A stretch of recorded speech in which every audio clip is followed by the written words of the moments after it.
วันนี้กล่าวคำว่าอารุณสุขสันต์ทุกท่านเลยนะครับ เพราะว่ามีรถหลายคันนะครับ โปรแกรมของพวกเราวันนี้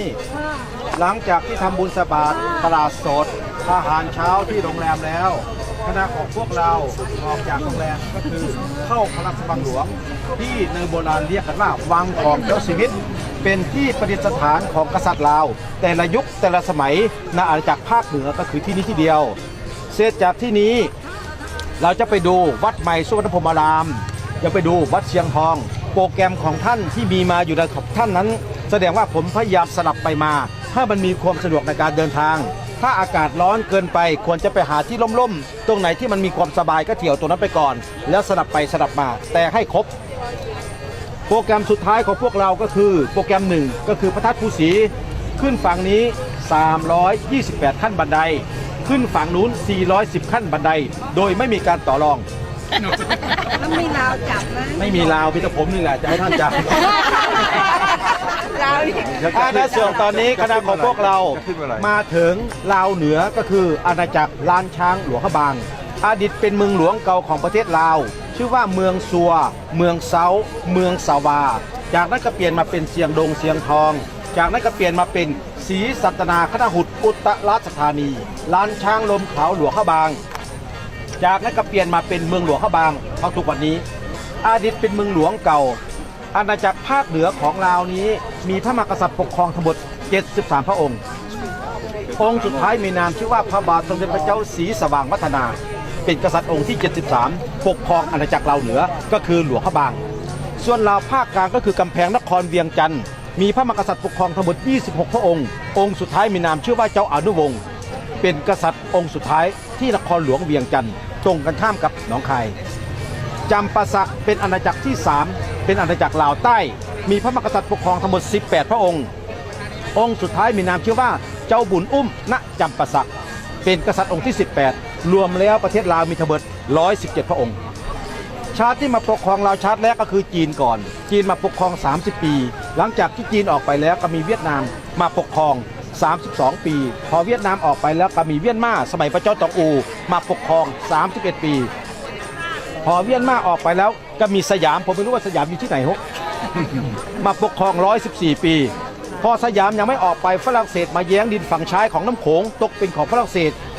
ปกครอง61ปีฝรั่งเศสยังไม่ออกไปสงครามโลกครั้งที่2ของญี่ปุ่นมาตีฝรั่งเศสออกไป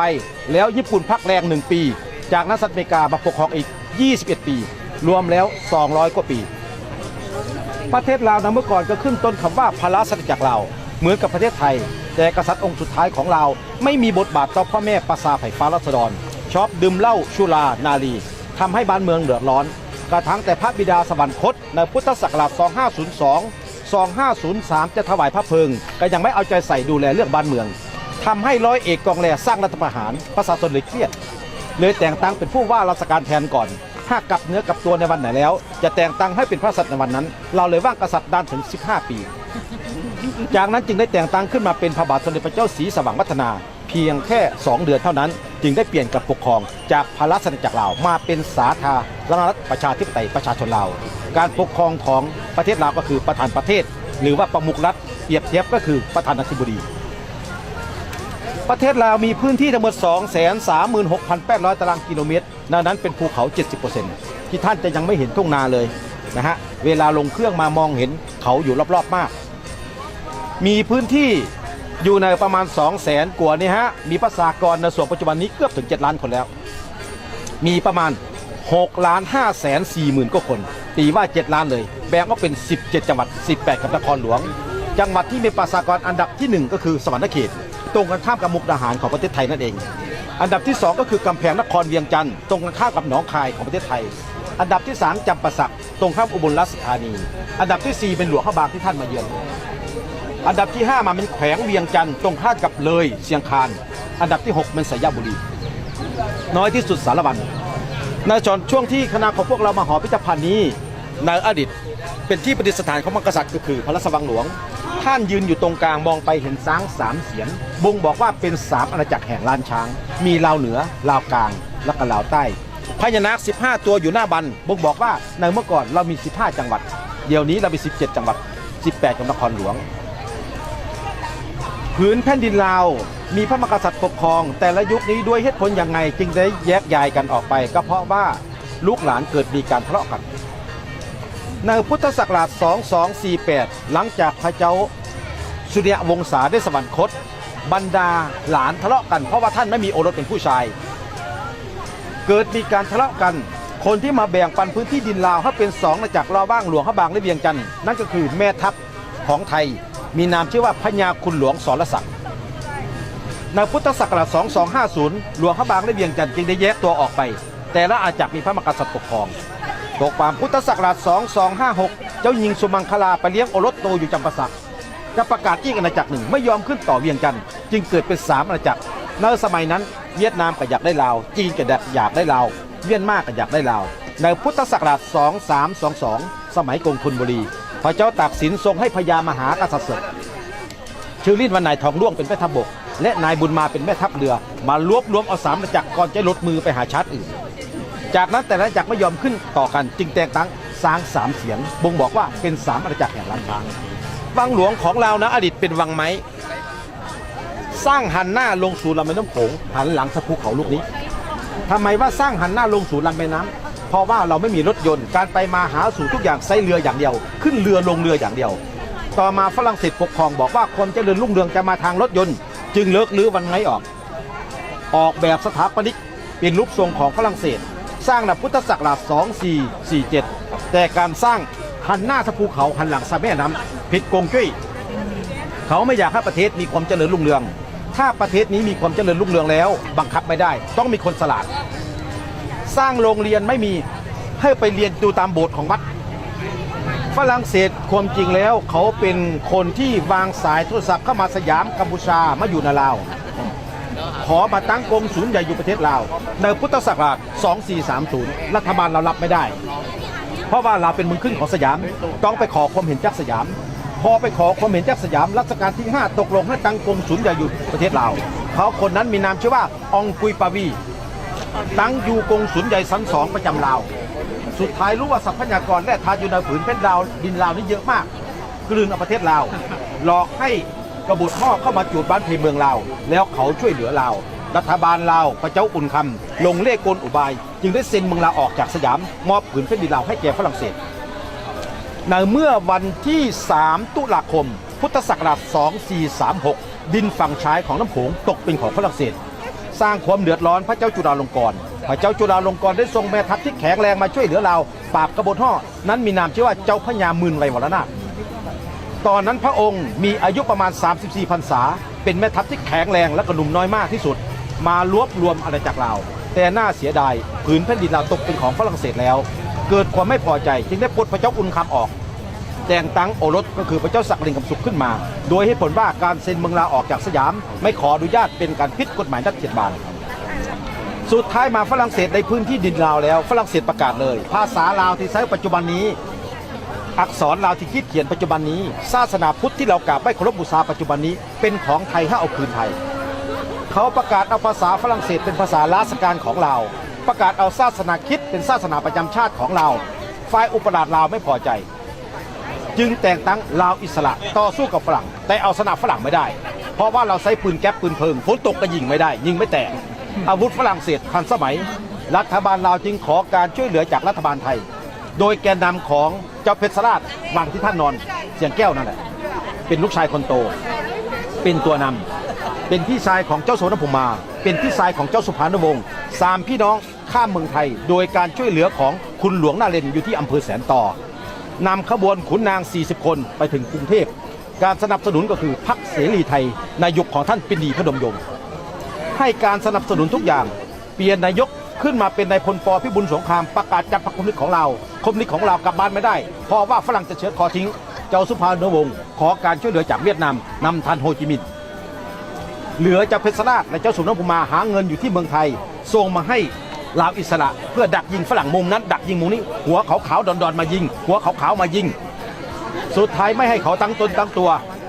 ฝรั่งเศสบอกว่ายังเหลือ2 พี่น้องอยู่ที่เมืองไทยยังมีการสนับสนุนเวียดนามอยู่ขอการช่วยเหลือพลภูมินรสวรรค์ขอการช่วยเหลือจากจอมพลสฤษดิ์สนรัตน์เพื่อนำเอาเจ้าสุนทรภูมาออกจากเมืองไทยมาแต่งตั้งเป็นนายกฝ่ายขวาอันนี้ เวลาล่องเรือค่อยพูดดีไหมเราพูดในเรื่องนี้ก่อนนะเพราะว่ามันจะเย็นอยู่ที่นี่เลยครับ จบยังจบมาถามหน่อย อย่างนะท่าน เอาจบไปทางเราไปก่อน อันนี้เป็นหอพระบางความจริงที่ท่านมาเยือนในเมืองหลวงพระบางเป็นพระทองคำองค์หนึ่งอยู่ด้านในที่มองเห็นนี้พระทองคำนี้ต้นหลักกำเนิดอยู่ที่ลังกา หลังจากนั้นอัญเชิญมาประดิษฐานอยู่ที่กัมพูชา จากกัมพูชาแล้วมาอยู่เมืองเวียงคำจากเมืองเวียงคำแล้วเข้ามาประดิษฐานอยู่ที่หลวงพระบาง จากหลวงพระบางแล้วไปอยู่เวียงจันทร์จากเวียงจันทร์แล้วไปอยู่กรุงธนบุรี จากกรุงธนบุรีแล้วกลับมาเวียงจันทร์รอบสองจากเวียงจันทร์แล้วไปอยู่วัดเบญจมาบพิตรของประเทศไทย จากวัดเบญจมาบพิตรเข้ามาประดิษฐานอยู่ที่นี้ สร้างก่อนหน้าพระแก้วมรกต64 ปี พระแก้วมรกตเป็นพระอรหันต์นาคเษนอนุเถระเป็นผู้หล่อในพุทธศักราชปี 1500 ส่วนพระบางแล้วเป็นพระจุลนาถเถระเป็นผู้หล่อก่อนหน้าคริสตศักราช107 ปี รุ่นหลังพระพุทธเจ้าปรินิพพานมา 436 ปี พระแก้วมรกตนี้ต้นหลักกำเนิดอยู่ที่ลังกา จากลังกาแล้วมาอยู่กัมพูชา จากกัมพูชาแล้วไปอยู่กำแพงเพชร จากกำแพงเพชรแล้วไปอยู่อยุธยา จากอยุธยาไปอยู่ละโวลพบุรี จากละโวลพบุรีกลับมากำแพงเพชรรอบสองจากกำแพงเพชรไปอยู่เชียงราย จากเชียงรายไปอยู่ลำปาง จากลำปางไปอยู่เชียงใหม่ จากเชียงใหม่มาอยู่หลวงพระบาง จากหลวงพระบางไปอยู่เวียงจันทร์จากเวียงจันทร์ไปอยู่กรุงธนบุรี จากกรุงธนบุรีแล้วไปอยู่กรุงเทพนั่นประวัติพระแก้วมรกตนะฮะ องค์พระบางเนี่ยฮะมีน้ำหนักอยู่53 กิโลกับ 400 กรัม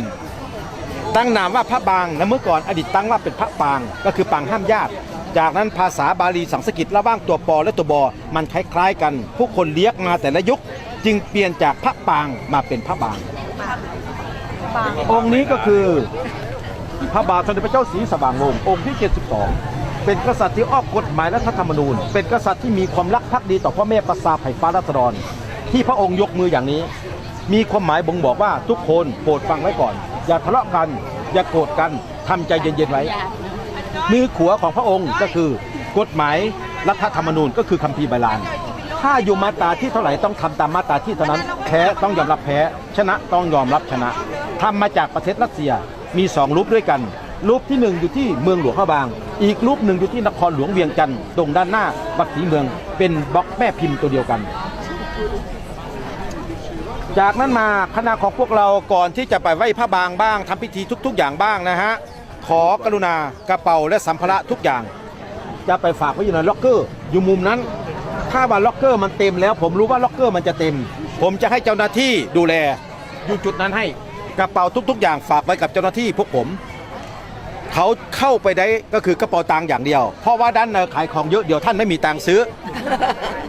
กล้องถ่ายรูปห้ามโดยเฉพาะโทรศัพท์มือถือเอาเข้าไปได้ห้ามมาออกมาถ่ายรูปกระเป๋าใบใหญ่ไม่ได้แต่กระเป๋าเล็กๆนะฮะฉะนั้นกางเกงเหมือนกันอันนี้ไม่ถึงเนื้อก็ยังมี50ต้องแปรปนเขาห้ามนุ่งกางเกงแบบว่าเป็นวัยรุ่นนะฮะที่มันไปเห็นซองเนื้อช่วงหนังนะฮะไม่ได้อันนี้ปิดบังก็อย่าง50แอบอยู่นำขบวนการเพราะว่าเสื้อแขนกุดเสื้อแขนหายก็ไม่ได้นะฮะเราจะเข้าไปไหว้พระบางได้ฉะนั้นขอเรียนเชิญ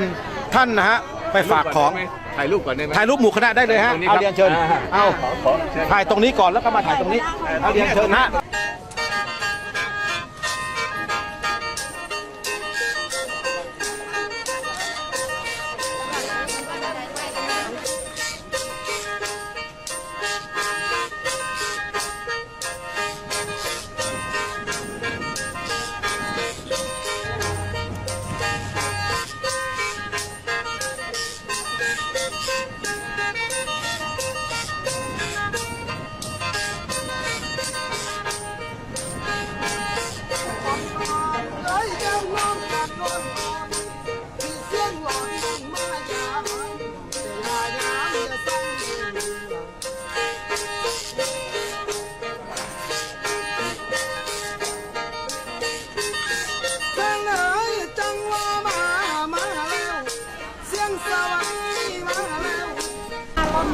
วัดคำว่าเชียงนี่ก็คือเมือง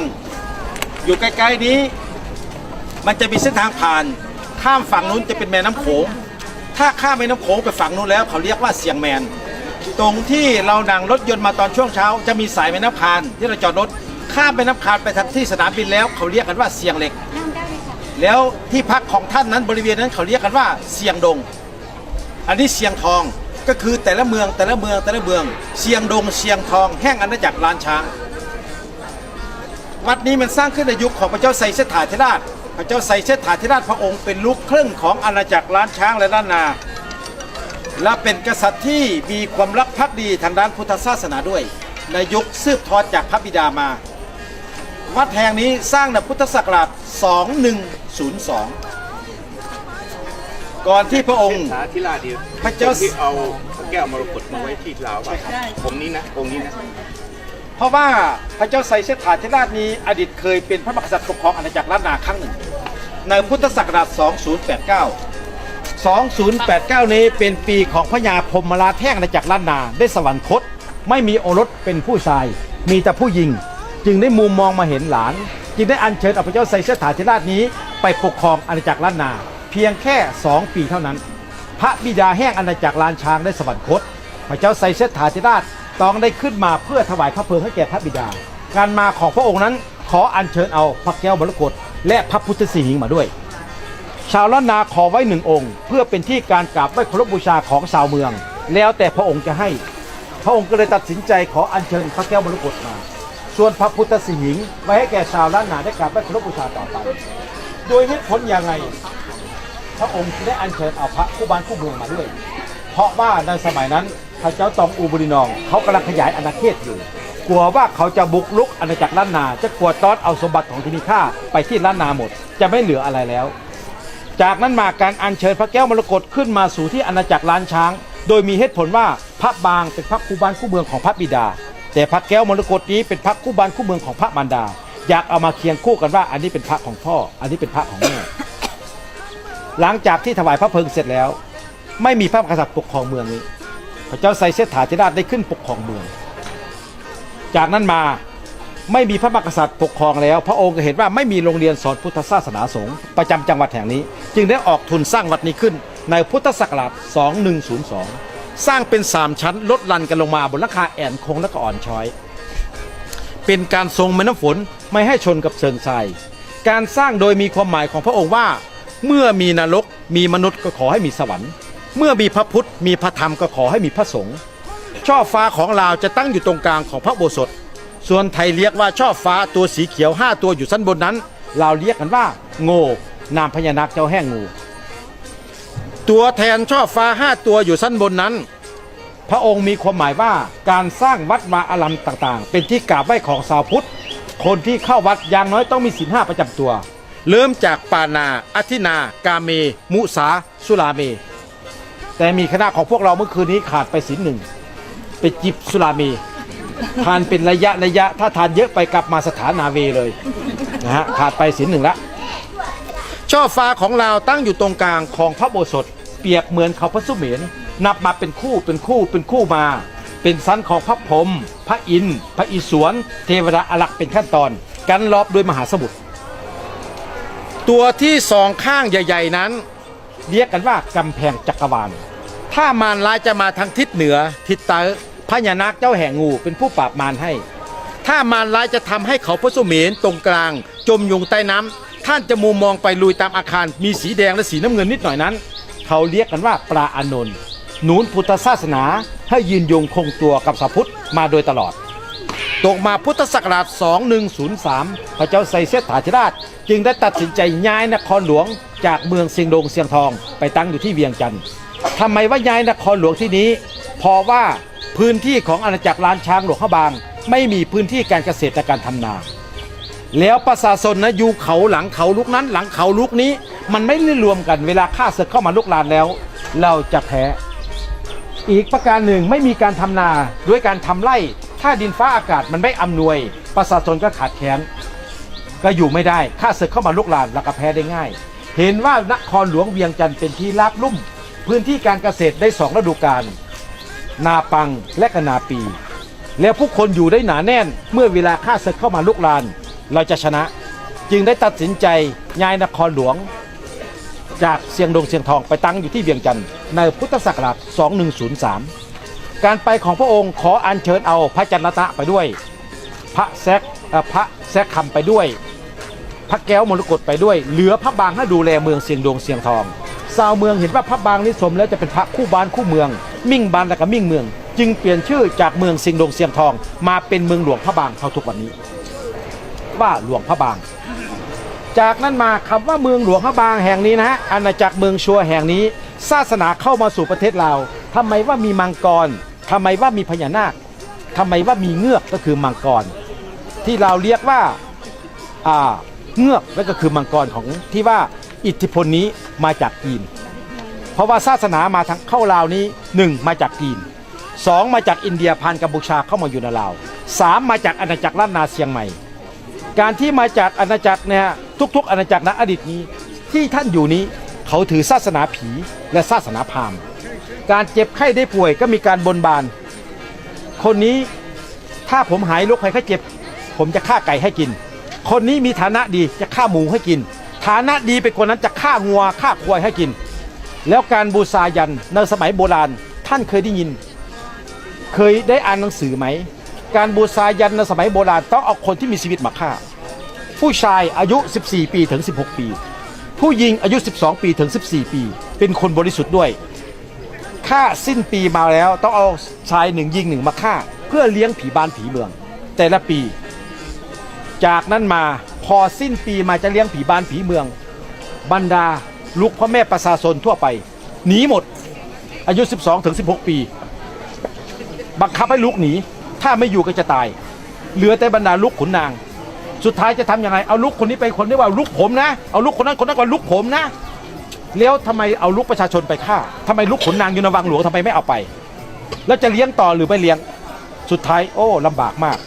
จึงเปลี่ยนจากที่เอาคนไปฆ่าให้เอาสัตว์ไปแทนให้ฆ่าหมูฆ่างัวฆ่าควายเลี้ยงผีป่าหลักเมืองอย่าได้เอาคนที่มีชีวิตไปฆ่าลูก